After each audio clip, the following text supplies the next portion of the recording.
दोस्तों, क्या आप भी किसी ऐसे पर्सन से मिले हो जो जोर शोर से ये जताने की कोशिश कर रहा होता है कि वो कितना ज्यादा स्मार्ट या जीनियस है, पर उसकी बातों और बिहेवियर से साफ साफ पता चल जाता है कि वो जैसा खुद को दिखा रहा है वो असल में वैसा है नहीं। पर वहीं कई लोग ऐसे भी होते हैं जिनके काम बहुत बड़े होते हैं, पर उन्हें देख के या उनकी बातों से आप पता ही नहीं लगा पाओगे कि वो एक जीनियस है, क्योंकि एक जीनियस हमेशा अपने आप को अंडर एस्टिमेट करता है। यानी वो जितने स्मार्ट और जीनियस होते हैं उससे कम ही खुद को समझते हैं। इवन अगर आप उन्हें कहो भी कि तुम इंटेलिजेंट हो या तुम जीनियस हो तो फिर भी वो आपकी बात नहीं मानेंगे। असल में कई बार तो उन्हें खुद को ये पता नहीं होता कि वो बाकियों से अलग है और एक जीनियस है। लेकिन कैसे पता चलता है कि कोई पर्सन जीनियस है या नहीं? तो इसीलिए हम आपके साथ कुछ ऐसे साइंस शेयर करेंगे जो ये बताते हैं कि एक पर्सन रियल में जीनियस है। हो सकता है ये साइंस आपके अंदर भी हो और आपकी भी जीनियस लेवल की इंटेलिजेंस हो। So number 1, they like to be alone and quite.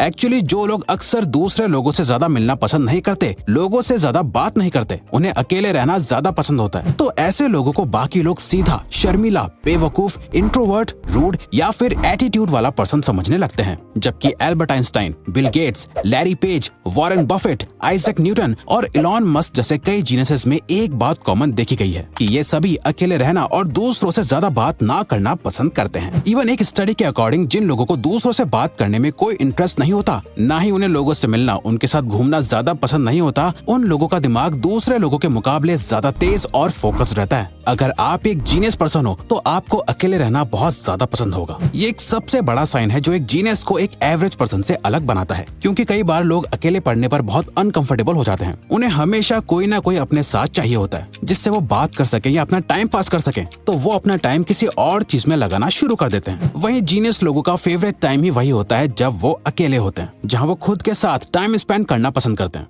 जिस टाइम को वो अच्छे से यूज भी करते हैं, जहाँ वो एक्टिव इमेजिनेशन करते हैं, प्लानिंग करते हैं या सिंपली लाइफ के बारे में सोचते हैं। लेकिन कई लोग इसका गलत मतलब निकाल लेते हैं। लोगों को लगता है कि ऐसे लोग बहुत रूड होते हैं या ऐसे लोगों के ज्यादा दोस्त नहीं होते। ऐसे लोग जो बाकी लोगों से ज्यादा बात नहीं करते, उनके अंदर एटीट्यूड होता है, बल्कि ऐसा नहीं है। जीनियस लोग दूसरों से ज्यादा खुद पे रिलाई करते हैं, जो कि उनको एक स्ट्रॉन्ग एडवांटेज देता है।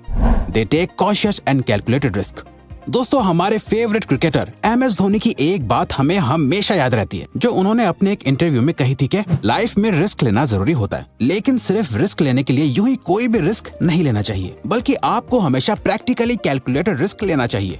You have to be practical, you have to take risk in life, but at the same time, no, you have to be calculated. और दोस्तों, उनकी यही बात हम खुद अपनी लाइफ में भी हमेशा अप्लाई करते हैं। अब देखो, वैसे तो बिल गेट्स, जिसे one of the greatest risk taker भी माना जाता है, क्योंकि लोगों को ऐसा लगता है कि बिल गेट्स ने माइक्रोसॉफ्ट क्रिएट करने के लिए हार्वर्ड से ड्रॉप आउट कर दिया था, इसीलिए वो एक जीनियस और रिस्क टेकर है। जबकि सच तो यह है कि वो एक जीनियस इसलिए है क्योंकि उन्होंने माइक्रोसॉफ्ट स्टार्ट करने के बाद भी कुछ समय तक हार्वर्ड से ड्रॉप आउट नहीं करा था, ये जानते हुए भी कि उनका आइडिया बहुत यूनिक है। उन्होंने इमीडिएटली अपना कॉलेज छोड़ के उस पर फुल टाइम काम नहीं करा, बल्कि उन्होंने पेशेंटली वेट करा, और जब उन्हें लगने लगा कि वो इससे अपनी लिविंग मेंटेन कर सकते हैं, तब जाके उन्होंने हार्वर्ड से ड्रॉप आउट करा। और ज्यादातर जीनियसेस में ये क्वालिटी देखी जाती है कि उनका रैशनल माइंड बहुत एक्टिव होता है। वो हर डिसीजन को बहुत सोच समझ के लेते हैं, इसीलिए वो यूं ही सिर्फ अपनी इंस्टिंक्ट के अकॉर्डिंग रिस्क नहीं ले लेते, बल्कि वो अपने रैशनल माइंड का यूज करके कैलकुलेटेड रिस्क लेने का ही ट्राई करते हैं। They talk to themselves a lot. काफी रिसर्चेस के बाद देखा गया है कि जीनियस लोग सबसे ज्यादा खुद से बात करते हैं, क्योंकि एक सीरीज ऑफ एक्सपेरिमेंट्स में US based psychologists Daniel Swingley and Gary Lupyan ने देखा कि सेल्फ टॉक से 3 मेजर कॉग्निटिव बेनिफिट्स होते हैं। फर्स्ट बेनिफिट है कि उससे मेमोरी बहुत अच्छी हो जाती है, वो पर्सन ज्यादा चीजें याद रखने लगता है, और साथ ही इससे वो रेजर शार्प फोकस डेवलप करने लगता है। कई बार आपने भी नोटिस करा होगा कि आप खुद से बात करने में इतना बिजी हो जाते हो कि आप आसपास की चीजों से डिस्ट्रैक्ट ही नहीं होते। आप उस एक मोमेंट में थम से जाते हो, आपके आसपास क्या चल रहा होता है उससे आप कट होके सिर्फ उस एक थॉट में डूब जाते हो, जिससे आपको उस एक थॉट पर पूरा फोकस करके क्लैरिटी मिलती है। और यही सेम प्रोसेस अगर हम हर रोज बार बार करते रहते हैं तो हम अपने एनवायरनमेंट और किसी भी चीज से डिस्ट्रैक्ट नहीं होते। हमारा फोकस और क्लैरिटी हमारी लाइफ के, खुद के और हर चीज के प्रति बढ़ता रहता है। सो अगर आप भी खुद को अक्सर अपने आप से बात करते हुए पाते हो और आपका ज्यादातर टाइम अपने ही दिमाग में खुद से बात करते हुए बीतता है, तो इसके बहुत हाई चांसेस हैं कि आपकी जीनियस लेवल की इंटेलिजेंस है। Quantity over quality. दोस्तों बहुत से लोगों का मानना है कि सिर्फ क्वालिटी ही इंपॉर्टेंट होती है, क्वांटिटी नहीं। लेकिन जो लोग एक्सपीरियंस्ड और थोड़े ज्यादा स्मार्ट होते हैं वो क्वालिटी और क्वांटिटी दोनों की ही इंपॉर्टेंस समझते हैं, क्योंकि असल में आपके एक्शंस की ज्यादा से ज्यादा क्वांटिटी ही आपको क्वालिटी की तरफ ले जाती है। आप सीधा ही सिर्फ कुछ एफर्ट्स में क्वालिटी प्रोड्यूस नहीं कर सकते। फॉर एग्जाम्पल, शेक्सपियर ने 2 डेकेड्स में 37 प्लेज और 154 सोनेट्स लिखे थे। आइंस्टाइन को उनकी थ्योरी ऑफ रिलेटिविटी के लिए जाना जाता है, लेकिन साइंस की फील्ड में उनके नाम के 248 पब्लिकेशंस भी रजिस्टर्ड है। इवन डीन साइमंटन की एक रिसर्च के अकॉर्डिंग हाईली क्रिएटिव लोग हर बार बेटर और क्वालिटी आइडिया जनरेट नहीं करते, बल्कि वो बस बाकी लोगों से ज्यादा आइडियाज जनरेट करते हैं, जिसमें से एक सक्सेसफुल या बेस्ट क्वालिटी वाला आइडिया बन जाता है। इससे रिलेटेड एक स्टडी भी करी गई थी, जिसमें 2 ग्रुप्स को एक पॉट बनाने को कहा गया। एक ग्रुप को बोला गया कि आपको मिलके जितने ज्यादा हो सके उतने पॉट्स बनाने हैं। वहीं दूसरे ग्रुप को कहा गया कि आपको एक ही पॉट बनाना है जो कि बहुत ही हाई क्वालिटी का हो। जिसके रिजल्ट में ये देखा गया कि जिन्हें ज्यादा क्वांटिटी में पॉट्स बनाने के लिए बोला गया था,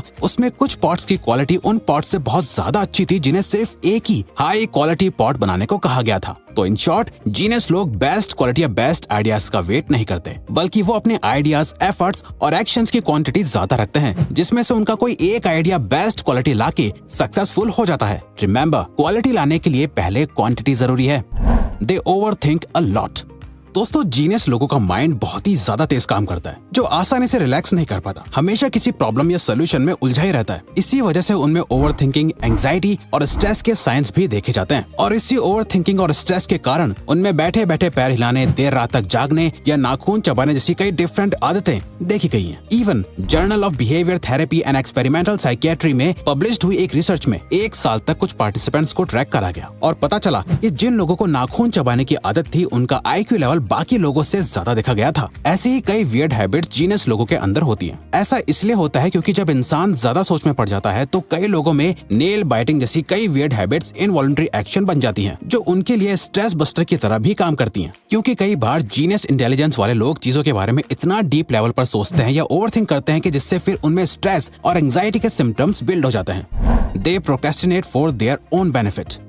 American science author and professor Adam M Grant कहते हैं कि माना प्रोक्रेस्टिनेशन आपकी प्रोडक्टिविटी का दुश्मन हो सकता है, लेकिन यही प्रोक्रेस्टिनेशन आपकी क्रिएटिविटी का भी रिसोर्स हो सकता है। अब अगर आपको नहीं पता तो हम बता दें कि प्रोक्रेस्टिनेशन का मतलब टालमटोली करना, किसी काम को अभी न करना और उसे बाद के लिए टालना होता है। लेकिन हमें तो अक्सर ये कहा जाता है कि प्रोक्रेस्टिनेशन बहुत बुरा होता है। कई सेल्फ हेल्प बुक्स में ये बात लिखी गई है कि सक्सेसफुल होने के लिए आपको प्रोक्रेस्टिनेशन को बीट करना ही होगा, जो कि बिल्कुल सच है। लेकिन कभी कभार कुछ टाइम के लिए किसी चीज को टालना और फिर कुछ टाइम बाद उस पर फिर से काम करना, ये आपकी आदत आपकी क्रिएटिविटी को और इंक्रीज करती है, जिसे गुड प्रोक्रेस्टिनेशन भी कहा जा सकता है। तभी कई जीनियसेस का बेस्ट वर्क प्रोक्रेस्टिनेशन का ही रिजल्ट है। लियोनार्डो दा विंची ने वर्ल्ड की मोस्ट फेमस पेंटिंग मोनालिसा को ईयर 1503 में बनाना शुरू किया था, जिसे फिनिश करने में उन्हें 16 साल लग गए। और जब वो ऑलमोस्ट अपनी डेथ के क्लोज आ गए थे, तब तक वो इस पेंटिंग पर काम करते रहे। बट ऐसा नहीं था कि उन्होंने अपना सारा काम छोड़कर वो बस इसी पेंटिंग को बना रहे थे, बल्कि वो एक पेंटर के साथ इंजीनियर, साइंटिस्ट, थ्योरिस्ट, स्कल्पचर और आर्किटेक्ट भी थे। और कई हिस्टोरियंस ने ये कंफर्म करा है कि वो इस पेंटिंग पे ऑन एंड ऑफ काम कर रहे थे। इवन लियोनार्डो दा विंची को इस वर्ल्ड के कुछ सबसे बड़े जीनियस और प्रोक्रेस्टिनेटर्स में भी गिना जाता है। They usually have higher self control.